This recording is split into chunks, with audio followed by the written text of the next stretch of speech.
오늘 우리에게 주신 말씀은 출애굽기 34장 4절부터 9절 말씀입니다. 출애굽기 34장 4절부터 9절 말씀입니다. 모세가 함께 읽겠습니다. 시작.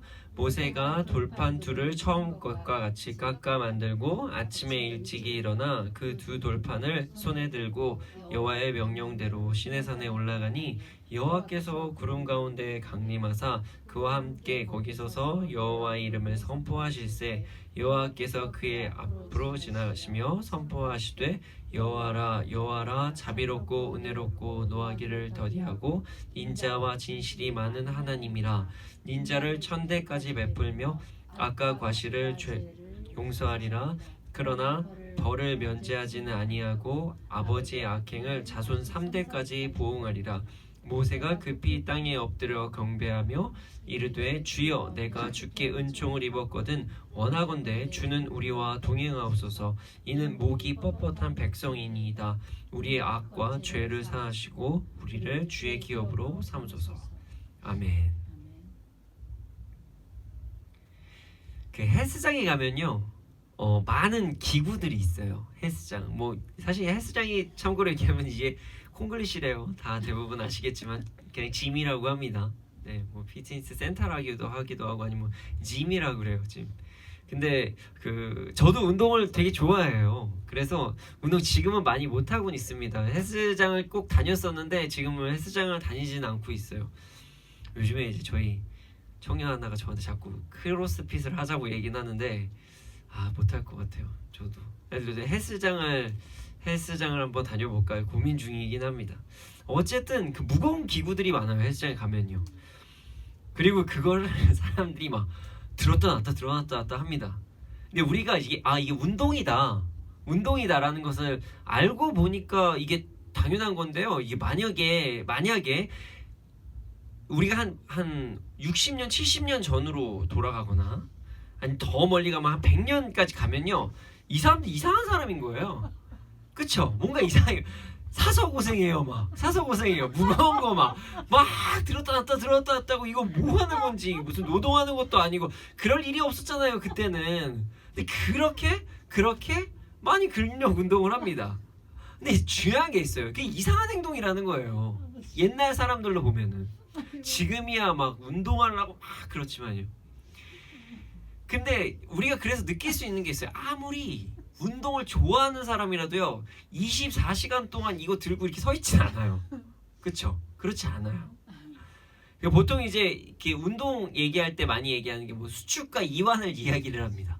그래서 이렇게 들었다 놨다 하기도 하고 그리고 그냥 너무 많이 운동하면 또 다쳐요. 그래서 어느 정도 수준만 합니다. 가끔 이럴 때가 있어요. 훈련을 위해서 모래주머니 같은 것을 좀 들고 다니거나 이제 발이나 허리나 어디다 부착도 하고 다니는 사람들이 있대요. 근데 결국에 잘 때는 풀르든지 언젠간 그냥 풀러요. 굳이 무거운 것을 사서 계속 그러고 다니는 사람 절대 없대. 이상한이란 단어가 그렇죠. 물론 이제 옛날 무슨 무협 영화 이런 데 보면은 몇십 년 동안 하고 다니는 사람이 철퇴를 놓고 이런 것들이 있긴 하지만 그건 정말 특이한 케이스인 거죠. 근데 진짜 신기한 게 뭐냐면요 우리는 일부러 사서 고생도 한다는 거예요. 무거운 거를 계속 그냥 짚고 있어요. 그럴 때가 있어요. 우린 그런 사람이 돼서는 안 됩니다. 우리가 지금 진짜 재밌잖아요. 웃기잖아요. 근데 그런 사람이 우리가 될 때가 있어요. 우리가 진짜 실질적으로 영적인 아니라 그냥 맨정신으로 봤을 때 웃긴 사람이 영적으로 봤을 때 우리가 될 수 있다는 거예요. 오늘 말씀을 통해서 무거운 것들을 내려놓는 시간이 되기를 소원합니다. 4절을 한번 읽어보겠습니다. 모세가 돌판 둘을 처음 것과 같이 깎아 만들고 아침에 일찍이 일어나 그 두 돌판을 손에 들고 여호와의 명령대로 산에 올라가니 모세가 돌판 둘을 다시 깎아서 하늘로 올라갑니다. 이게 다시 깎아서 올라가요. 이거 비하인드 스토리는 대부분 아시겠지만 다시 한번 설명을 해드리면은 원래 모세가 두 돌판을 먼저 받았어요. 근데 받았는데 내려오는 길에 화가 난 거죠. 뭐가 화가 났냐면 이 백성들이 한 40주 40회 정도 됐다고 이제 이야기를 해요.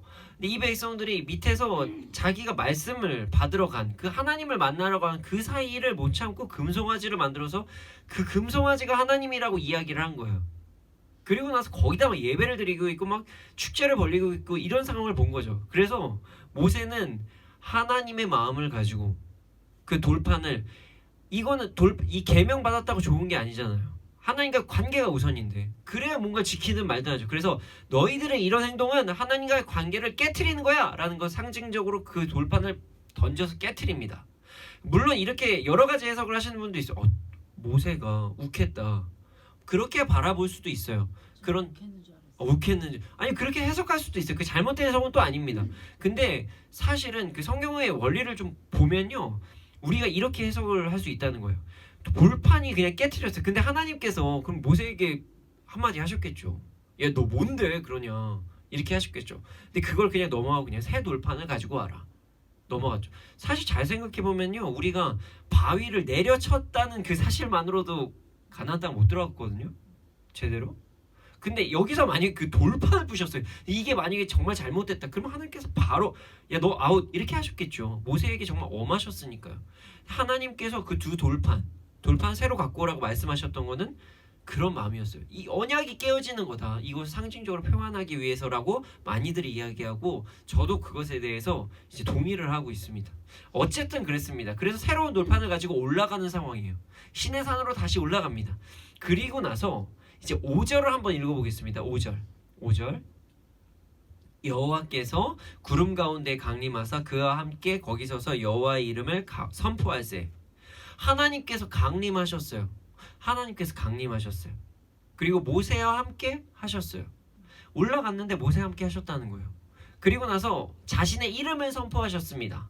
여기서 그 유명한 이제 성품이 나와요. 하나님의 성품.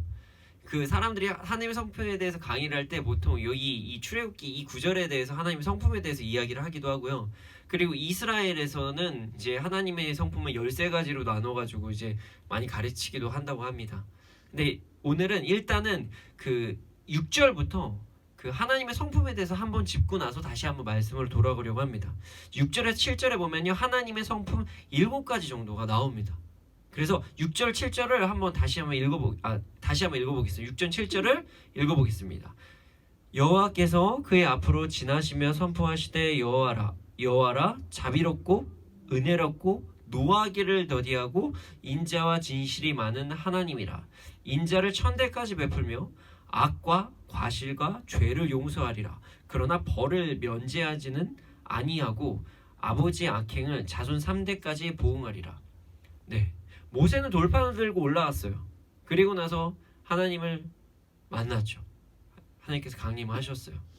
그리고 나서 하나님께서 본인에 대해서 직접적으로 6절 7절에 설명을 해주시는 거예요. 근데 여기에서 많은 사람들이 하나님의 성품 7가지를 이제 뽑아서 이야기를 합니다.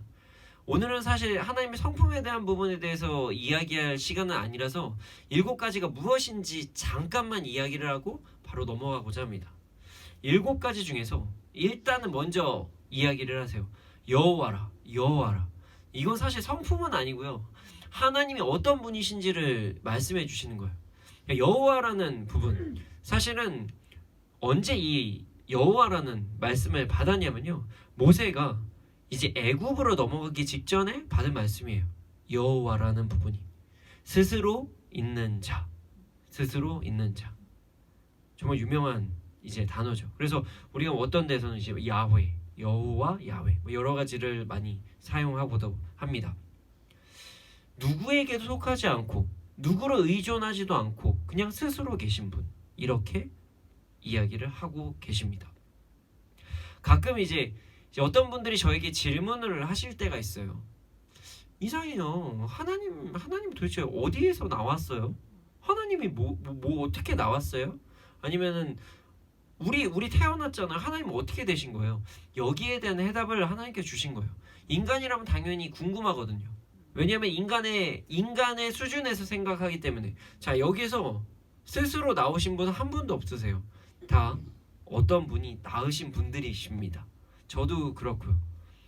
근데 여호와 하나님께서는 스스로 계신 분이세요. 거기서 이게 증명이 되는 것이죠. 그래서 제가 이렇게 얘기를 해요. 누가 이제 이렇게 장년분들이 이제 말씀하실 때는 제가 이렇게 장난을 칠 수는 없고, 이제 청년이나 청소년들이 하나님 누가 태어나게 하셨어요? 어떻게 생겼어요? 그러면 여호와셔, 이렇게 얘기를 해요. 그냥 여호와가 답이야. 여호와가 뭔데요? 그럼 그때 스스로 있는 분이셔, 이렇게 이야기를 합니다. 그리고 나서 7가지 성품이 나오기 시작합니다. 첫 번째가 뭐냐면 자비롭고라는 단어예요. 이 자비로움입니다. 이 자비로움이라는 단어가 히브리어 라훔을 이야기하고요. 그리고 이제 그 라함이라는 단어에서 유래가 됐어요. 자, 라훔을 이야기하고 라함이라는 단어에서 유래가 됐습니다. 그리고 이 라함이라는 단어는요, 이제 어머니의 자궁과 관계가 있는 단어라고 많이 이야기를 합니다. 이게 무슨 말이냐면은 하나님의 자비는 태 속에 아이가 있는 여인이 자신의 아이를 사랑하는 그런 마음. 그래서 뭐 이렇게도 이야기를 해요. 뭐 귀엽게 여기고 아름답게 여기고 뭐 이런 것들이 이제 자비롭다라고도 이야기를 합니다. 어쨌든 자비로움은 하나님께서 자비로우신데 마치 정말 사랑이 많은 여인이 자신의 태의 아이를 갖고 있었을 때의 그 아이에 대한 마음, 그 태에 대한 마음, 그것이 자비로움입니다. 하나님의 첫 번째 성품은 자비로움이라고 이야기를 해요. 그리고 두 번째는 이제 은혜롭고라는 단어가 나옵니다. 그래서 하나님의 두 번째 성품이 은혜롭다라고 이야기를 해요. 그리고 히브리어 단어는 이제 한눈이라는 단어입니다. 근데 이 한눈이라는 단어는요, 이제 하난이라는 단어에서 이제 유래가 됐는데요. 이게 하난이라는 단어가 재밌어요. 그 아랫사람에게 몸을 굽히다, 뭐 이런 의미를 가져요. 그러니까 은혜가 원래 높은 사람이 뭔가를 낮은 사람이 높은 사람에게 뭔가 인사를 하는 것은 당연한 예의라고 얘기하지만, 높은 사람이 아랫사람에게 이제 절을 하는 것, 뭐 예의를 갖추는 것, 이것은 은혜라고 이야기를 한다고 이야기를 하는 것입니다. 이렇게 말하면 좀 쉽죠. 은혜가 받아들이기. 하나님께서는 우리에게 정말 아무것도 주시지 않으셔도 그냥 우리가 존재하게 하신 것만으로도, 우리를 구원해 주신 예수 그리스도를 구원해 주신 것만으로도 감사한데, 은혜를 베푸셨다. 이거는 높은 분이 낮은 우리에게 무언가를 베푸셨다. 그래서 은혜라고 사용을 합니다. 그리고 심지어 여기서는 자격 없는 자들이 받는 어떤 배려라는 것도 포함이 됩니다. 그래서 하나님의 두 번째 성품, 은혜롭다. 이 은혜롭다는 높은 자가 아래에 있는 사람에게 굽히다, 숙이다, 이렇게 받아들이시면 좋을 것 같습니다. 그래서 세 번째 자비로움. 이게 그 뭐라 그럴까? 그 자비로움이 아니죠. 노하기를 더디하다. 이 말씀이 저는 준비하다가 제일 재미있었던 말씀이에요.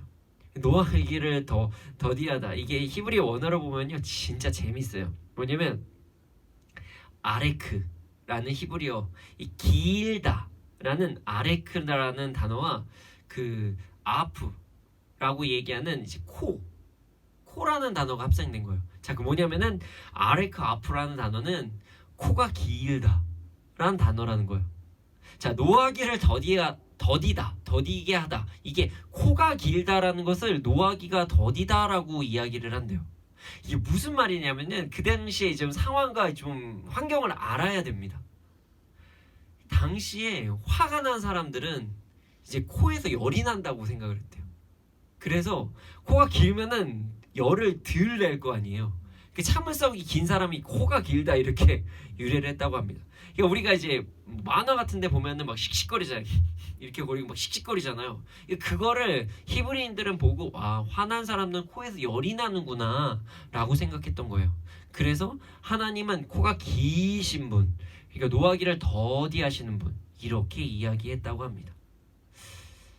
하나님 정말 센스 있으시죠? 사실 이렇게 보면은 이 히브리어 단어에 대해서 봤을 때 하나님께서 말씀하신 거잖아요.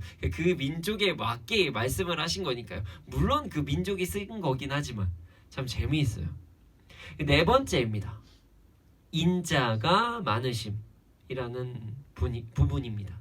인자가 많다. 근데 여기에 인자는요, 우리가 좀 성경에 대해서 조금이라도 깊게 이제 보신 분이나 히브리어를 좀 아시는 분들은 많이 얘기한 단어예요. 헤세드라고 합니다. 헤세드라는 단어는 이제 많이들 사용하세요. 그래서 이제 보통 이제 카카오톡이나 거기 프로필에 막 헤세드 적어 놓으시는 분들도 있어요. 그 헤세드는 친절하다, 인자하다라는 뜻을 가지고 있습니다. 근데 이게 그 원어를 잘 해석해 보면은 이런 뜻이 있다고 해요. 계약한 것을 충실히 이행하다. 뭐 이런 게 헤세드라고 이야기를 해요. 이게 어떻게 그래서 헤세드가 인자하다가 되냐면요. 상대방이 나에게 불친절한 행동을 해요. 근데 그 상대방이 나와 계약을 한 사람이에요.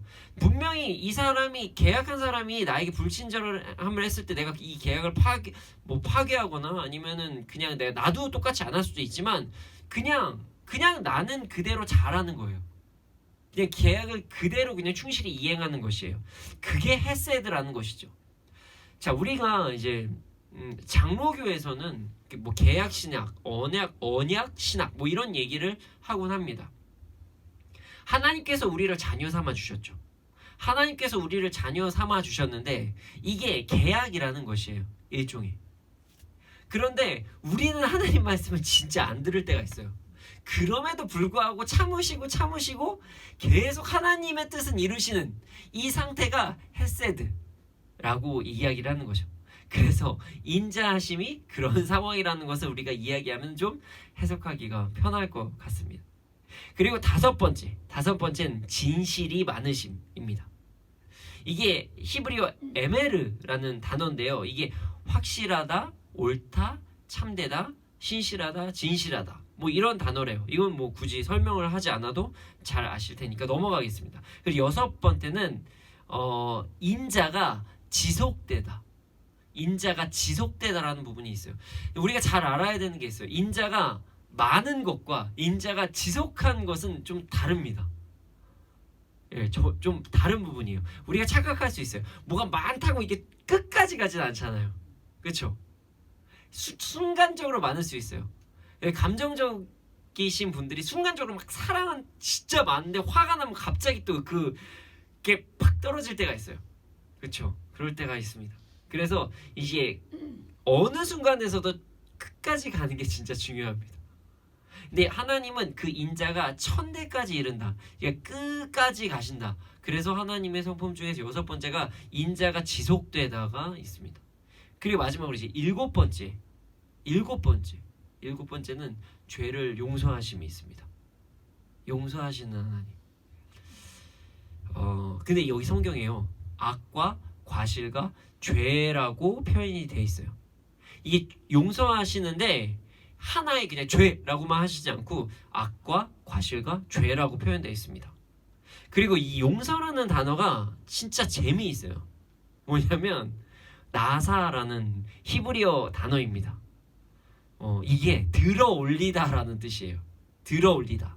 그러니까 악, 과실, 죄에 대한 문제를 들어올려 주신 거예요. 우리가 들 수가 없으니까 하나님께서 들어올려 주신 거예요. 죄에 대한 무거운 짐 이것들을 그냥 하나님께 들어주신 거예요. 죄악에 대한 것, 과실에 대한 것, 악에 대한 것들 들어주신 거예요. 그리고 마지막으로 하나님께서는 이런 성품이 있으시고 그러나 사랑으로 우리를 다스려 주시는데 징계를 멸하지는 않는다라고 말씀하셨어요. 사실 이것도 어떻게 보면 성품으로 넣을 수 있지만 이렇게 넣지 않으시는 분들도 있어서 넣지는 않았습니다. 왜냐면 징계도 사랑이거든요. 정말 사랑하면 그 사람의 잘못된 점도 이야기를 해요. 관심이 없으면 얘기를 안 하니까요. 하나님께서 용서는 하시지만 너 혼은 날 거야. 뭐 이렇게 말씀을 하신 거죠. 7가지 좀 많죠. 뭐 약간 이제 다시 한번 정리하면 자비로움, 은혜, 노하기를 더디하심, 인자가 많음, 진실이 많음, 인자가 지속됨, 용서 이렇게 7가지를 이야기를 합니다. 물론 그 이외에도 뽑으려면 또 더 뽑을 수가 있어요. 그러나 이제 오늘은 이제 여기에서 7가지를 이야기할 수가 있습니다. 우리도 이렇게 살아가기를 소원합니다.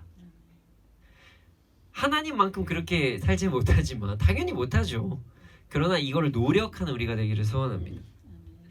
8절 9절 읽어보겠습니다. 8절 9절입니다. 모세가 급히 땅에 엎드려 경배하며 이르되 주여 내가 주께 은총을 입었거든 원하건대 주는 우리와 동행하옵소서. 이는 목이 뻣뻣한 백성이니이다. 우리 악과 죄를 사하시고 우리를 주의 기업으로 삼으소서. 하나님께서 이렇게 딱 선포를 하시고 말씀하셨어요. 그리고 딱 끝나자마자 이야기를 합니다. 모세가 급히 땅에 엎드립니다. 네, 맞습니다. 저는 그 부분을 인정합니다. 하나님 그러신 분입니다. 하고 경배 드리는 거예요. 그리고 나서 고백해요. 맞아요. 주님 그러신 분이니까 내가 은혜를 입었고 은총을 입었다면 우리를 용서하시고 주의 기업으로 삼으소서. 이렇게 이야기를 합니다. 모세는 진짜 대단한 것 같아요. 무서웠을 텐데 그 상황에서도 자기 백성 그렇게 챙깁니다. 자기 백성이라는 단어가 좀 그렇지만 하나님의 백성을 챙깁니다. 이게 정말 제대로 된 아버지의 마음인 것 같아요. 정말 무서웠을 텐데 하나님께서 진짜 그 상황에서 어떻게 바로 그런 태세를 할 수 있는, 그러니까 이런 말이 나온 거죠. 하나님 만약에 이 백성의 구원이 없어진다면 차라리 내 이름 생명책에서 지워달라고. 그러니까 목숨 걸고 이 모세는 이렇게 얘기를 하는 거예요. 그리고 나서 좀 생각해보면요, 모세 지혜로운 것 같기도 해요. 왜냐면 맞아요 이런 분이니까 이 백성 용서하시죠? 뭐 이렇게 얘기를 하는 거예요. 그 순간 하나님께서 되게 애교로 되게 받아주셨을 것 같아요. 그렇습니다. 우리 모두 이 모세와 같이 서로를 사랑하고 가족을 사랑하고 공동체를 사랑하고 교회를 사랑하고 나라 민족을 사랑함으로 나아가기를 소원합니다. 오늘 이제 다시 한번 말씀드리지만 이 하나님의 7가지 성품에 대해서 제가 뭔가를 더 말씀드리고 하는 시간을 가지면 좋겠지만 오늘은 이 용서에 대해서, 하나님 성품의 용서에 대해서 이야기를 하고 그 용서에서 파생될 수 있는 우리가 정말 잡을 수 있는 말씀 함께 나누기를 소원합니다. 오늘 본문 용서에서 보면요, 그 히브리어 원어 나사라는 단어가 있다고 이야기를 했고요. 제가 말씀을 시작할 때 이상한 사람들에 대해서 이야기를 했죠. 무거운 거 계속 들고 있는 사람. 네. 상상이 돼서 너무 웃겼어요. 맞아요. 상상이 되죠. 그런 사람이 우리가 될 수 있다는 것들을 한번 오늘 이야기를 해보고자 합니다. 그래서 이제 무거운 거 좀 제발 내려놓고 살기를 소원합니다. 여기서 보면요, 죄를요 3가지로 나눠요. 악, 과실, 죄라고 이야기를 합니다.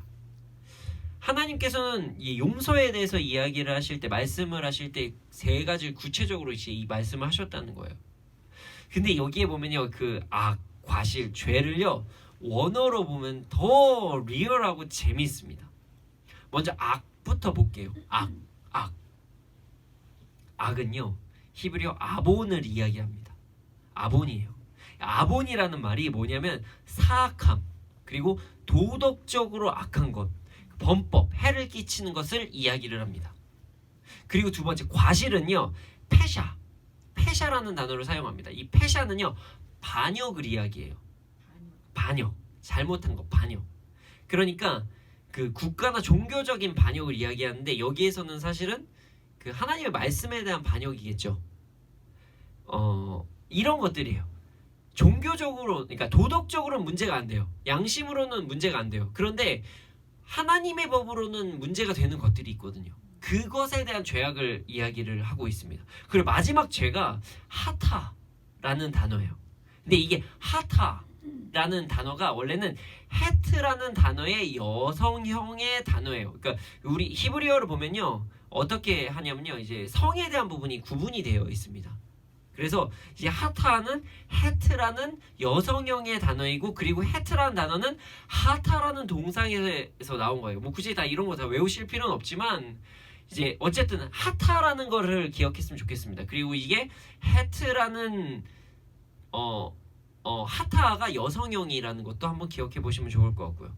그 하타라는 뜻은요 이제 빗나가다라는 뜻이 있어요. 빗나가다. 이게 뭐냐면은 이 말씀을 유추해서 해석을 해보면 하나님께서 창조하신 목적에서 빗나가다라는 죄입니다. 근데 혹자들은 이제 여성형이다 이런 부분에 이렇게 해석하시는 분들도 있어요. 뭐냐면 우리가 신부잖아요. 그러니까 하나님의 신부. 예, 하나님의 신부잖아요. 그래서 이제 여성형 너희들이 진짜 적용해야 될 거야.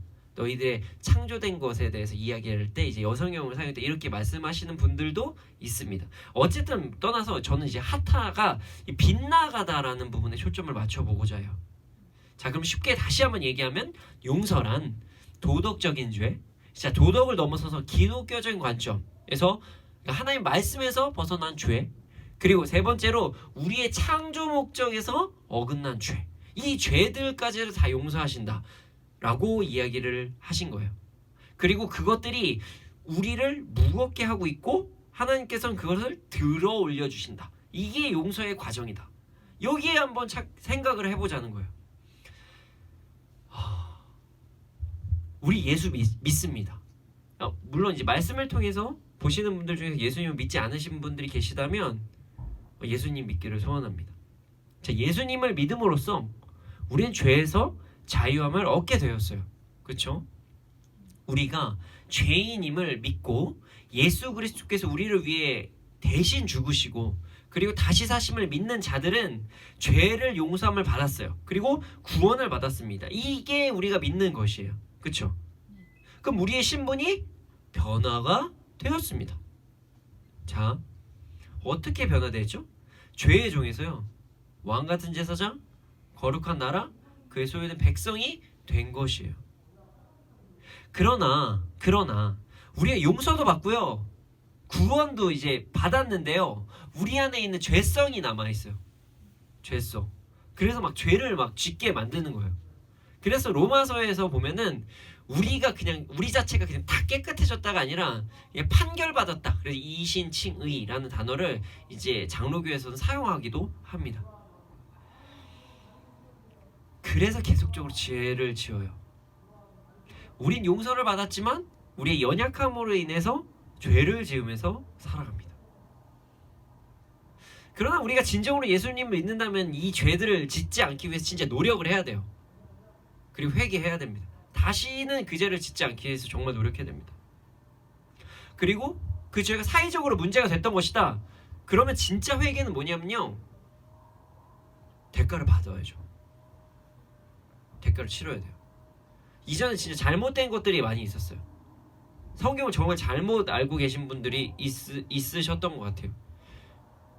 하나님께서 용서하셨지만 당사자한테 잘못을 빌어야 돼요. 어떤 잘못을 저지르신 분이 계시다면. 그리고 법적인 부분에 잘못된 부분이 있으면 그거에 대해서 잘 대가를 치르셔야 됩니다. 근데 이것까지도 이건 잘못된 거예요. 정말 이거는 잘 알고 있어야 됩니다. 이것이 진정으로 회개하는 자들의 태도입니다.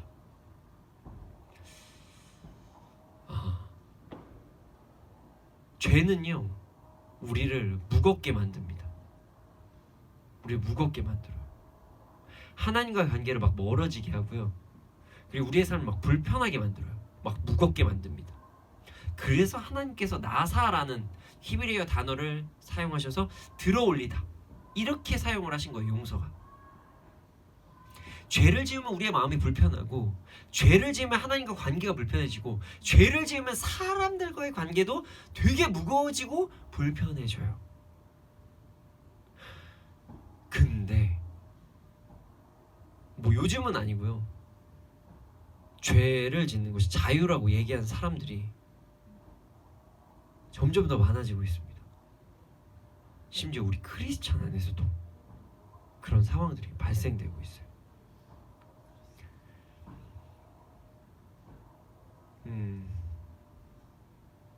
이거 뭐 말도 안 돼, 어떻게 크리스찬이 그렇게 살 수 있어? 라고 얘기하시는 분들이 계실 수도 있죠. 아니야, 안 그래. 어떻게 죄진 당연하다고, 난 예수 믿는 사람으로서 그렇게 살면 안 된다고 생각해. 그런데 이제 하타라는 단어를 보면요, 우리가 다시 한번 생각해야 될 순간이 나와요. 자, 하타는 하나님께서 창조하신 목적으로 살아가지 않는 죄에 대해서 이야기를 합니다. 자, 이사야서 43장 21절에 보면은 우리가 창조된 것은 하나님을 찬양하기 위해서 지음받았다고 나와 있어요. 근데 우리의 삶이 하나님을 찬양함이 아니라 다른 것을 찬양하면서 살아간다면 이거 문제가 있다는 거죠.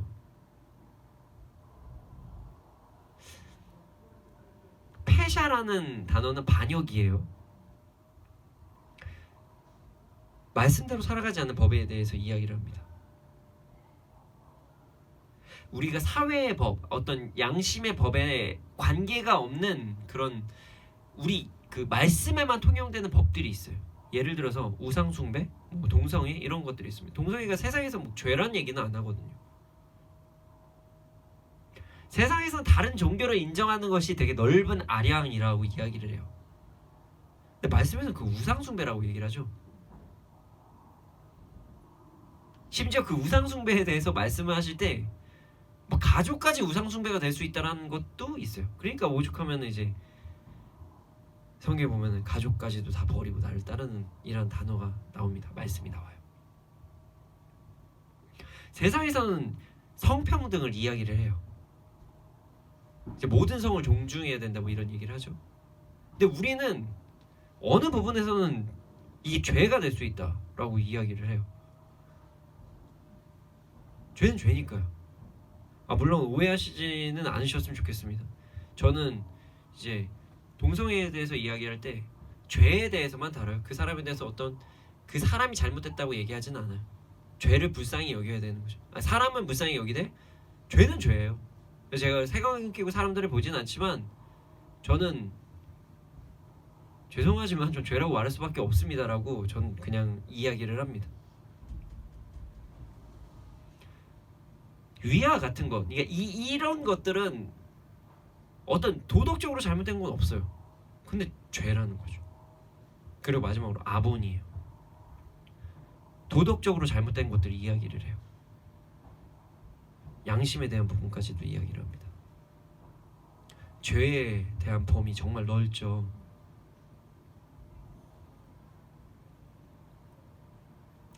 페샤, 하타, 아본.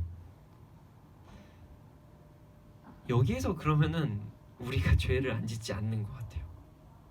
사실 예수 믿으시는 분들이 제가 기독교인으로서 되게 부끄러운 상담을 받기도 해요. 안 믿으시는 분들이 기독교인들이신데 도덕적으로 문제되거나 아니면 본인들끼리만의 어떤 것들을 막 주장하셔서 이게 뭐 그냥 종교적인 게 아니라 이게 도덕적으로 진짜 누가 봐도 명백히 잘못된 것들을 막 이야기하시는 분들이 있대요. 그리고 세상에서도 그냥 그렇게 살아가시는 분들이 있어서 난 예수 못 믿겠다라고 얘기를 하시는 거예요. 그때 저는 제가 대신에 사과드립니다. 제가 잘못한 건 아니지만, 제가 뭐 예수님도 아니지만 제가 만약에 용서를 구해서 당신이 예수 그리스도를 믿으실 수 있으시다면 저는 제가 사과드리겠습니다. 이야기를 합니다. 세상에 살면서 좀 유두리 있게 살아야 되는 거 아니냐? 좀 누리면서 살아야지.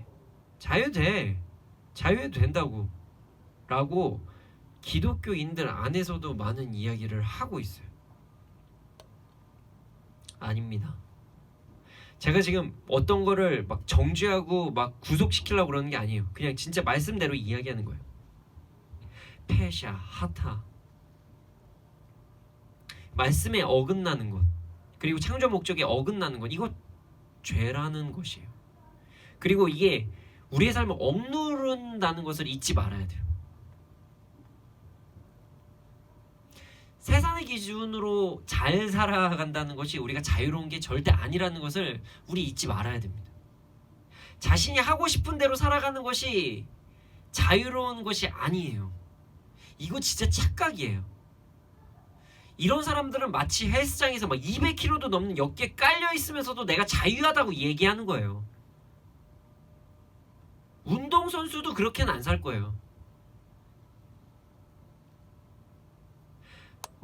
말도 안 되는 이야기라고 말도 안 되는 주장을 하면서 난 자유해 하면서 그 밑에 기어 들어가는 거 행동인 거예요.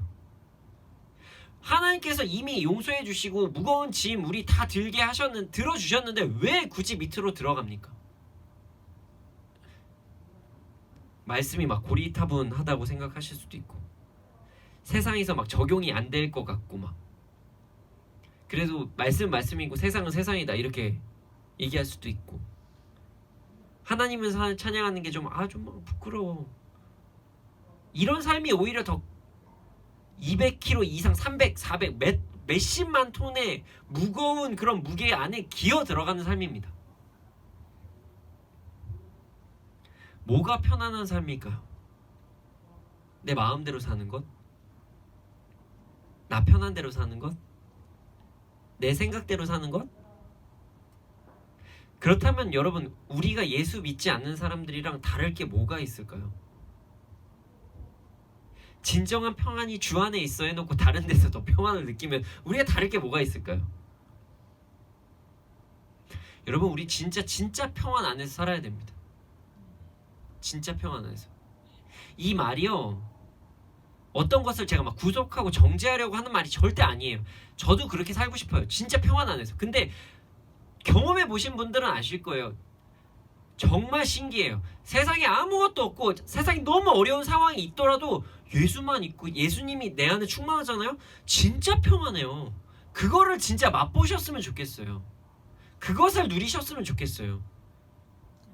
여호와는 나의 목자시니 내가 부족함이 없다는 사실을 정말 느끼시면서 하루하루 사셨으면 좋겠어요. 세상의 기준 한번 얘기를 해볼게요. 세상에서 말하는 자유, 세상에서 말하는 평안은요, 끝이 없습니다. 우리가 더 좋은 것 계속 강구해요. 한번 맛있는 거 먹잖아요? 사람 입이 간사해가지고요, 그 다음부터 더 맛있는 것만 찾아요.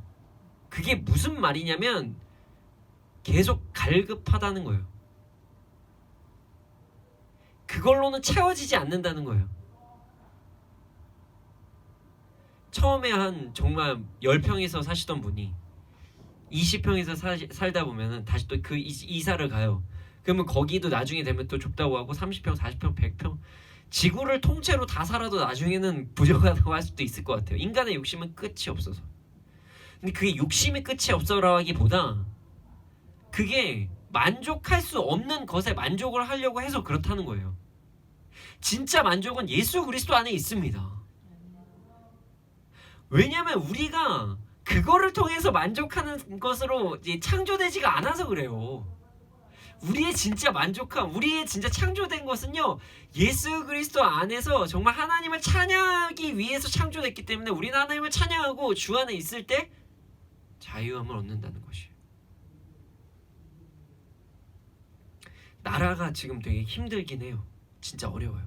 근데 그래도 정말 이제 어려운 나라에 비하면 우리 이제 살 만큼 사는 나라가 되기도 했어요. 물론 그래도 어려우신 분들은 아직도 어려우시겠지만, 그래도 아프리카나 어떤 외국에서의 어떤 나라들보다는 그래도 어느 정도 수준 올라왔다고 해요. 근데 우리나라에서 자살률은 점점 높아지고 만족감 더 떨어진다고 얘기합니다. 왜? 맞아요. 그렇대요. 여러 가지 진짜 심각한 상황이래요. 왜 그런지 아십니까? 주 안에서 자유함을 누리지 못해서 그래요. 내가 뭔가를 더 얻지 못해서, 내가 뭔가를 더 갖지 못해서가 아니라 주 안에서 자유함을 누리지 못해서 그렇다는 것이에요. 진짜 우리 자유합시다. 정말로 그 나사라는 단어를 사용합시다. 들여 올려주셨어요. 자유하기를 소원합니다. 굳이 나 혼자 무거운 짐 들고 가시지 마시고, 굳이 그 무거움 속에 다시 한번 들어가지 마시고, 하나님께서 축복 주시고 하나님께서 세상에서도 복을 주셔서 세상에서 누릴 수 있는 것들을 주셔서 그거를 가지셨을 때 거기에 깔려 들어가지 마시고 진짜 자유하기를 소원합니다. 저 이렇게 이야기하지만 저도 사실 이런 삶이 어려워요. 어려울 때가 있어요. 왜 어려운지 아십니까? 모든 사람들이 주 안에서 이렇게 살아간다면은 상관이 없는데 사람들은 뭔가 비교하거든요. 그리고 예수 믿는 사람들이 안 믿는 사람들보다 적어요. 세상은 그런 논리를 작용하지 않거든요. 그러니까 힘든 삶을 살고 있다고 생각하는 거예요. 생각해 봅시다. 우리가 지금 말씀에 더 노출되어 있나요? 아니면 세상의 어떤 언어나 단어나 아니면 가치관에 더 노출이 많이 되어 있나요? 지금 우리 하나님을 찬양하는데 더 집중이 되어 있나요? 아니면 세상에서의 어떤 누림에 집중이 되어 있나요? 우리가 기도를 더 많이 하나요? 아니면 일반적 그냥 대화를 더 많이 하나요? 그러다 보니 당연히 어려운 거예요. 주 안에서 참 행복을 누리면서 살아가는 게 어려운 거예요. 그리고 착각하면서 살아가는 거예요. 우리 집중해야 됩니다. 하나님께 집중해야 돼요. 그 모든 무거운 짐 안에 깔려 들어가지 마시고 주 안에서 참 평안을 누리기 위해서 하나님께 집중해야 되고 하나님 찬양하는 데 집중해야 되고 주 예수와 동행하는 데 집중해야 됩니다. 그렇다고 저희가 뭐 그런 얘기를 하는 건 아니에요. 뭐 직장도 그만두시고 뭐 학생이 뭐 이런 게 아니에요. 그 안에서 세상의 것들, 세상 사람들과 함께 교제도 하시고 열심히도 사시되 우리의 집중하는 부분, 우리의 관심의 초점을 절대로 바꾸면 안 된다는 것을 이야기합니다. 그럴 때 우리는 진정한 자유함을 누릴 수가 있습니다. 하나님의 말씀에 집중하고 하나님과 대화에 집중하고 그 기도에 집중하고 그래서 우리의 삶이 자유하기를 소원합니다. 힘들어요. 어려워요. 왜냐면 세상에서 우리가 반대로 살아가니까요. 네. 당연히 어렵죠. 근데 그래도 진리는 진리예요. 그리고 심지어 그 진리 안에 살아가야 진짜 행복해요. 어떤 상황에서도 진리는 변할 수가 없습니다. 변하지 않아요. 마치 그 삶이 힘들다고 막 먹지도 않고 잠도 안 자고 운동도 안 하면 몸이 더 망가지는 것처럼 우리는 이미 알잖아. 예수 그리스도 안에 참 자유가 있다는 걸 아니까 좀 힘들더라도 그냥 더 예수 그리스도를 바라보면 그 중간 과정이 좀 어려움이 있지만 결국에는 가장 행복하고 자유한 삶을 살 수 있다는 것이에요. 이것이 진리입니다. 우리 더 이상 아까 전에 막 집사님께서는 막 웃으셨었던 그런 것을 우리가 행하지 맙시다. 정말 웃긴 상황이거든요. 그거 무거운 거 안에 그냥 막 기어코 막 기어서 들어가는 그런 행동 이제는 더 이상 하지 맙시다. 그리고 진짜 자유를 누리시고 진짜 평안한 삶을 살아갑시다.